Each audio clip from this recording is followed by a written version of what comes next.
December 1944. Europe was burning in the final fury of World War II. The snow-covered fields of Belgium were quiet, but beneath that silence, death waited. The air smelled of smoke, diesel, and frozen blood. The Battle of the Bulge had begun, Hitler's desperate attempt to split the Allied forces and turn the tide of war. The German army, relentless and determined, struck back through the Ardennes.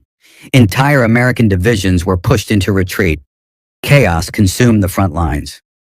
Amid that chaos, a young American soldier named Francis Currey, just 19 years old, stood in the cold near the small village of Malmedy. He wasn't a general, not a commander, just a private in the 120th Infantry Regiment of the U.S. Army. But destiny doesn't always choose rank. Sometimes it finds courage in the heart of a single man. That morning, the ground trembled. German tanks rolled through the forest, their iron tracks cutting through the snow. The sound of artillery thundered in the distance. American troops, caught off guard, were retreating, trying to regroup. Currey and his small squad were left behind, trapped in a farmhouse with enemy forces closing in. He could hear the shouts in German, the rumble of engines. Snowflakes fell softly through the smoke, and for a moment he thought about home, about quiet mornings in New York, before the war, before the cold. But that memory vanished as a tank shell exploded nearby, shaking the earth beneath his boots. Currey's commander ordered everyone to pull back, but there was no time. Germans were everywhere.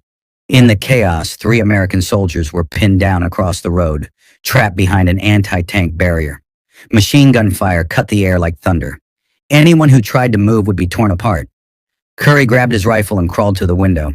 He could see them, his fellow soldiers, helpless under fire. He looked around the farmhouse. It was quiet now, just the low creak of wind against broken wood. He spotted a bazooka lying in the corner, half covered in snow. No one else was moving, so he took it. He ran out into the open, a single man against the steel of German armor. Bullets snapped past him, kicking up snow and dirt. He dropped to one knee, loaded the bazooka, and fired. The rocket screamed across the field and slammed into a German tank. Smoke erupted, fire spilling out from its hull. The explosion echoed through the valley. The Germans panicked, thinking a larger force had ambushed them. Currey didn't stop. He reloaded, aimed again, and hit another vehicle.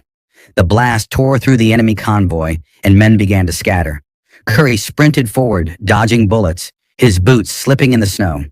He reached the trapped Americans and shouted for them to move, but the gunfire intensified.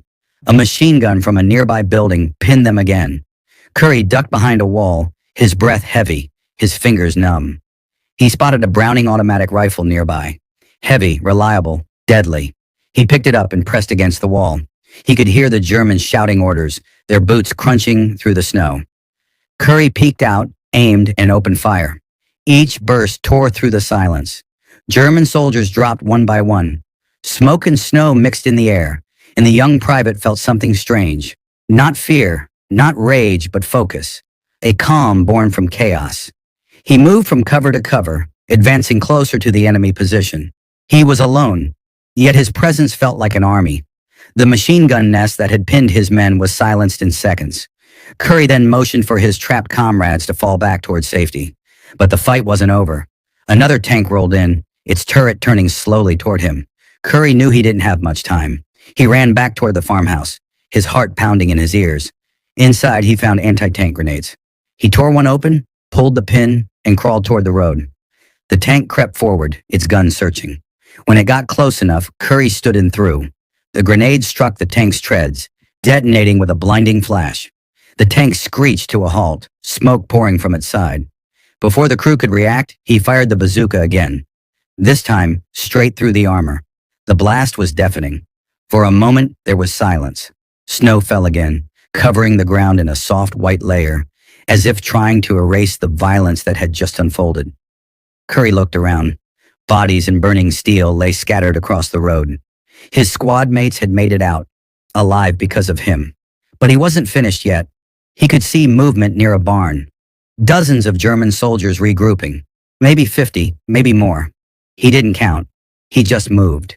He slipped into the shadows behind the barn, found a second-floor window, and aimed the Browning down at them. Through the smoke and snow, he began firing again.